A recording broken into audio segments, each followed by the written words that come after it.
Greetings. It is said that all things were made by the Creator, and without the Creator there is nothing made that was made. So when we look at the alphabet, it's very revealing in what it shows in its duality. What we have in this world appears to be a green screen of nature overlaid with a fake reality, and this seems to apply equally to the alphabet, which is 27 letters, because everybody forgets about the final silent player, the ampersand, which is a stylized form of the joined A and E. Now A and E, or E and A, you will find in many words like creator, years. You can spell hear and see with EA. EA can be pronounced as ear, and therefore the saying, if you have the ears to hear. So we're just going to go through this alphabet. Think of these letters and the shape of each letter as being more akin to a glyph, and it's the combination of letters that reveals so much.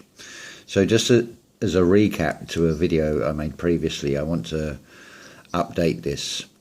We'll start with the first letter, which is A. You'll note that it's pyramid shaped. It actually represents the all. Now, what goes with the all, which is the creator, is the sun, which is the I. So you can see where the polar opposite that we are given is the AI, the artificial intelligence. Now this reality is one of duality. It's binary, hence the letter B is also shaped with two distinct double U's on their side. The C, you'll often hear people say, "Ah, now I see." Well, the thing that is missing is the centre, the third eye, as in the E of energy. Another big clue with all these letters, while I think of it, is generally the straight lines are the supernatural, the circles are the natural. So the letter C, the 2 points there represent the two eyes, the sun eye and the moon eye, but it's missing where would be the third eye, which is the E of energy. So this is why C only is this shape. It's organic, it's not complete like the letter O. Now D, the fourth letter, is death or the doorway. There's a duality to the meaning of all these letters. E is always energy. You've got the upper, the middle and the lower, and it's always the middle path that we're looking for. Notice also it's about moving to the right, so if you think of this upright line as being the soul, and then it's the shapes that come off of that line determine what it means. Now the F is the fake, the false. It's like the E, so pretty much the same as the E for energy, but it is missing, it's hidden the lower level, which I think you can see in the play out of this reality. The G is a very interesting letter. You notice that we pronounce it as if it is spelt J-E-G. It should actually be a hard sound G, a G rather than a G, but it represents God and Gaia. It's organic and it's tied to this reality. The H, that represents the human, the twin caduceus. Again, it's the supernatural rather than the natural with the organic curves. And then in between is that bridge, which is basically your third eye. And then, of course, the all-seeing eye, which is literally the eye. It's the 9th letter as well, rather interestingly, because 9 is the number of creation, the new beginning. The H is the 8th letter, being infinity, because there is no actual death. It is just an endless loop that we find ourselves in. This will become more apparent when I go through and show with the rest of this alphabet. So we come on to the J, which is in many ways has replaced the letter G. So another example would be the word Germany. Why is that not spelt with a J?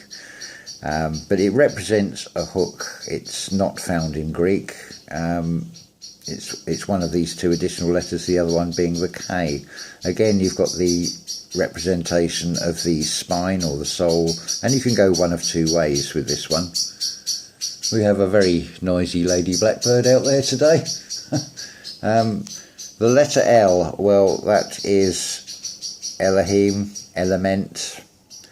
It's a right angle, a right angel. It's also the 12th letter, which is another very interesting observation with this. Now, there is another inverted version of this, which we know as the number 7. I will come on to that a little bit later on. The M, the 13th letter, represents the magnetism. It can also represent the divine feminine. It's the 13th letter. The 3 is the divine feminine, and so it's 1 in the aspect of feminine. The N is the male counterpart. It means basically Lord, because it rises, moves to the right and descends, and then rises again. But it matters not whether you're in which physical form you're in, whether you're male or female. These are interchangeable, and they're interchangeable as letters as well. In many of the words, in the change of the vibration through changing the spell and changing the sound. The O is the organic. It's complete. P, the 43rd letter, sorry, the 16th letter. That is the representation of pi. It prefixes a lot of words and is often silent as well. The Q is like the O, it's organic, but it's tied. It's the 17th letter, which is the sum of 8 again, so it's an endless loop, because just like when you Q, you're waiting for a long time. R is a very interesting letter because it can be expressed in sound as AH, as in R, now I see, or it can be R as in Ra. It has a duality to this one. The S is the soul or the spirit or the serpent.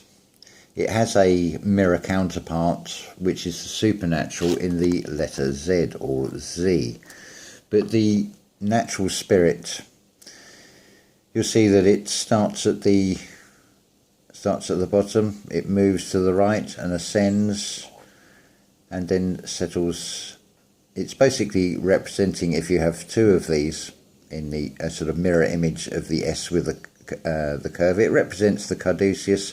The point where you end up here is between the two, representing the third eye. Interesting, I forgot to mention this about the letter M being the sort of divine masculine. So we come back to pi from this, pi being 3.14, so that's where you've got the 3 and the 4 here. The point of 3 and 4 is the one between, which is creation in this physical reality. The T is another representation of the Creator. It's the middle letter of Satan, and don't be fooled by the sort of jargon of religion of these separate beings. It again represents the soul at its, and it can't go any higher than the highest point. It levels out and it becomes God. You is quite literally you and I, any one of us.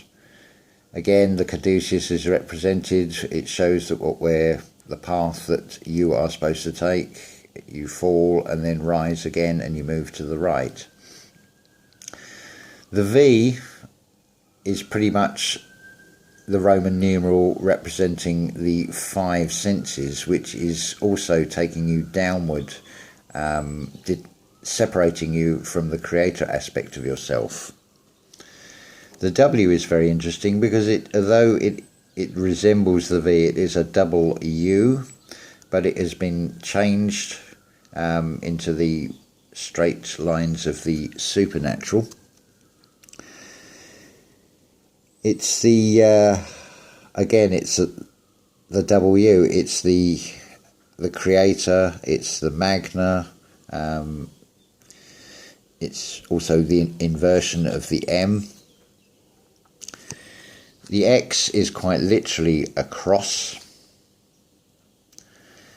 It's the 24th letter, which is the sum of 6, because it is very much to do with this reality. The Y is the Y chromosome. 25th letter, which is the sum of 7, which is very much associated, or can be associated with the secret societies.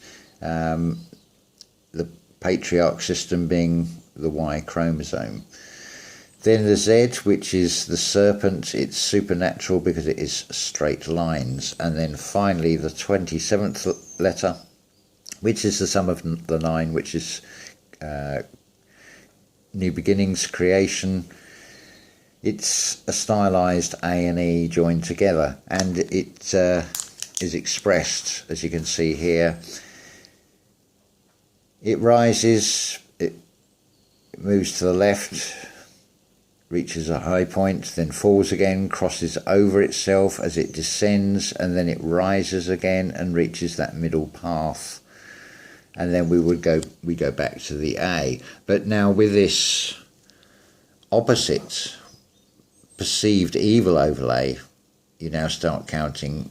This is the 28th letter through to the 53rd letter because they've left off the ampersand.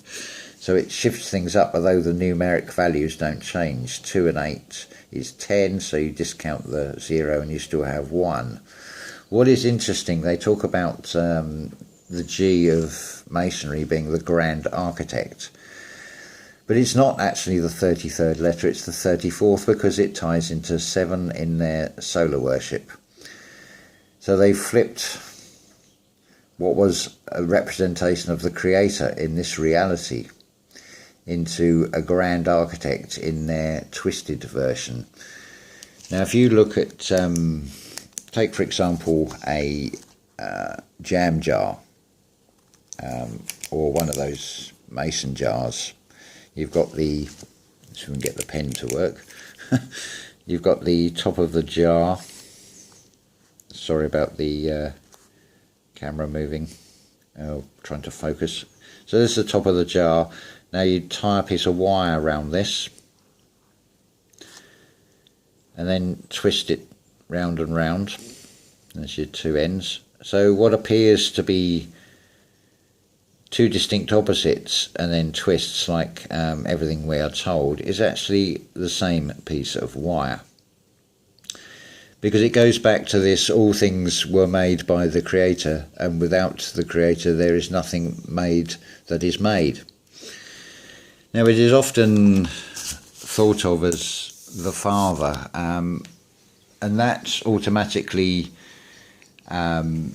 indicates a sort of masculine aspect, but nothing could be farther from the truth. It is all about a way of separating you from your creator inside yourself. Now, all this information that I've put together on the alphabet or the alphabet comes from just that very place, the creator within, because that is where the creator is. It is humanity's wonderful imagination, and imagination has no limits. What imagination does have is the power to co-create.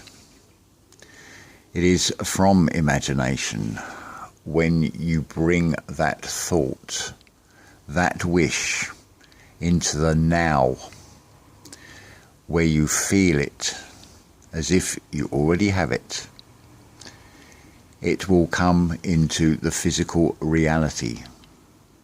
That may seem incredible, but I would suggest that you check out the Brian Scott's channel and Giving Voice to the Age, Giving Voice to the to Wisdom of the Ages channel in particular.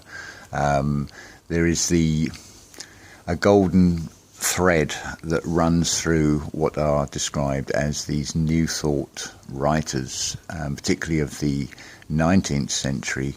Florence Chauvel, I can't remember her name, I apologise for that, Neville Goddard, Bruce Jenner is another name to look for, and many others. And I would thoroughly recommend looking at those two channels and listening to what has been said. As Neville Goddard would say, test it for yourselves. And I would recommend listening to any of those audiobooks and Neville Goddard's lectures about what that is all about. But it is all about creation from imagination. There are no nations except imagination, and within that nation of imagination there are states. They are called states of mind, and they range from anything from a state of fear to a state of joy, to a state of love. You choose what state of mind you wish to be in when you have mastered all your thoughts and you have questioned your own subconscious and your own ego and what thoughts that try to pop up. A thought can be from the ego, and it can be a seed, so it does still create in the egg of the mind, shall we say, but it's not necessarily going to be the best creation. There is no actual bad creation as such. There is only creation, but creation needs to come from the highest thought. And that highest thought will always be one that is serving humanity, not expecting anything back in return for oneself, but giving freely. That is not to say that we cannot use our ability to co-create to manifest and bring things that benefit us, but ideally they should be done in such a way that whatever you manifest for yourself not only brings you what you desire and what you want to experience, but it also radiates out and helps others. So I thought I'd end with a rather beautiful, natural green screen with this video, rather than just looking at handwriting with the alphabet or parts of it, because I can't zoom out far enough for it to still be legible. But I hope that brings a little bit of clarification to the letters of the alphabet and what they represent. The shape is very important when you start seeing things in these new ways, and you see that these glyphs, when they're joined together, you'll have a word like formative, describing formative years, childhood, will form at IVE. Well, the I is the third eye. The V is the five senses, and the E is the energy. So when we talk in terms of the education system, it is very much formative in the same way you would take a blank disk and format it in a computer. But it is trying to lock us into the five sense reality that this is real and we are the car, the physical vessel. Just like when you are driving a car, you need to be in the right state of mind. When you're driving that vehicle, you need to be aware of all your surroundings and other beings and drive accordingly rather than recklessly. And likewise it applies to these physical bodies that we are in. That is all they are. They are avatars, they are vehicles for the soul. This life that we are here to create through experience, they're just vessels for the soul for this experience. But this reality will try and trick us into feeling and thinking that we are the body, we are our opinions and so on. That is far from the truth. This is why it is all about going within, because that is where all the answers are. That is where the Creator is, and the only way to the Creator is through the Sun. That is your own spiritual energy that you need to arise within your body to your heavens, which is the Golgotha, which is your skull. I hope that gives a little bit of an understanding in a way possibly other people haven't done, in a way that some of you might think, now I see. Anyway, I will say ta-ta for now, and there will be more videos coming soon. Thank you.